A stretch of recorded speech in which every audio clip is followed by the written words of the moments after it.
Assalamualaikum warahmatullahi wabarakatuh. Abu Ubaidillah bin Al-Jarrah, salah satu dari 10 sahabat yang dijamin masuk surga oleh Rasulullah Shallallahu Alaihi Wasallam. Wajahnya selalu berseri, matanya bersinar, tubuhnya tinggi kurus, bidang bahunya kecil. Setiap mata senang melihat kepadanya. Dia selalu ramah tamah, sehingga setiap orang merasa simpati kepadanya. Di samping sifatnya yang lemah lembut, dia sangat tawadu dan sangat pemalu. Tetapi bila menghadapi suatu urusan penting, dia sangat cekatan bagaikan singa jantan bertemu musuh. Dialah kepercayaan umat Muhammad Shallallahu Alaihi Wasallam. Namanya Amir bin Abdillah bin Al-Jarrah Al-Fahri Al-Quraisy, atau yang biasa dipanggil dengan Abu Ubaidillah. Abdullah bin Umar bin Khattab pernah bercerita tentang sifat-sifat yang mulia yang ada pada dirinya. Ada 3 orang Quraisy yang sangat cemerlang wajahnya, tinggi akhlaknya dan sangat pemalu. Bila berbicara mereka tidak pernah dusta, dan apabila orang berbicara kepada mereka, mereka tidak cepat-cepat mendustakan. Mereka itu adalah Abu Bakar As-Siddiq, Utsman bin Affan, dan Abu Ubaidillah bin Al-Jarrah. Abu Ubaidillah termasuk kelompok pertama orang yang masuk Islam. Dia masuk Islam di tangan Abu Bakar As-Siddiq, sehari sesudah Abu Bakar masuk Islam.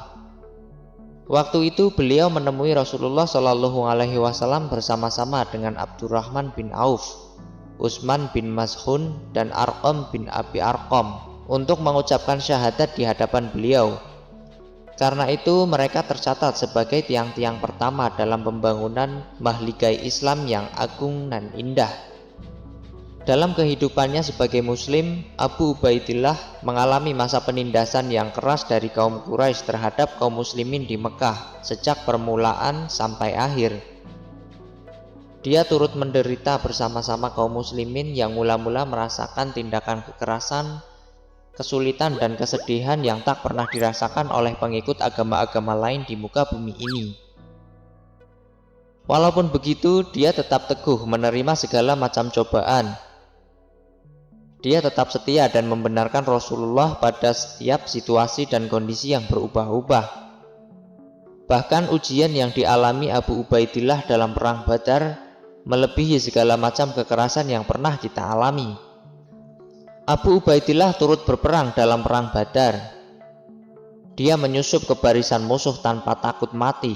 Tentara berkuda kaum musyrikin menghadang dan mengejarnya kemanapun dia lari.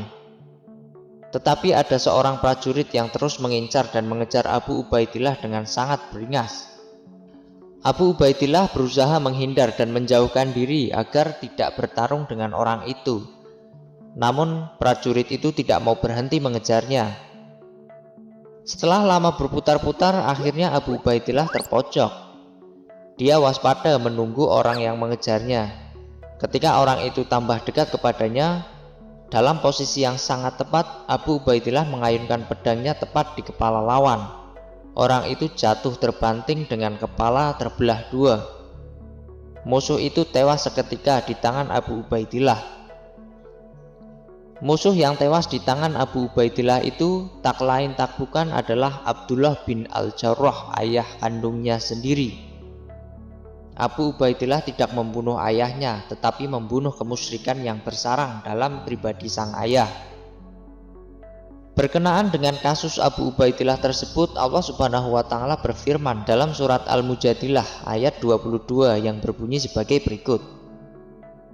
Engkau Muhammad tidak akan mendapatkan suatu kaum yang beriman kepada Allah dan hari akhirat saling berkasih sayang dengan orang-orang yang menentang Allah dan Rasul-Nya, sekalipun orang-orang itu bapaknya, anaknya, saudaranya, atau keluarganya.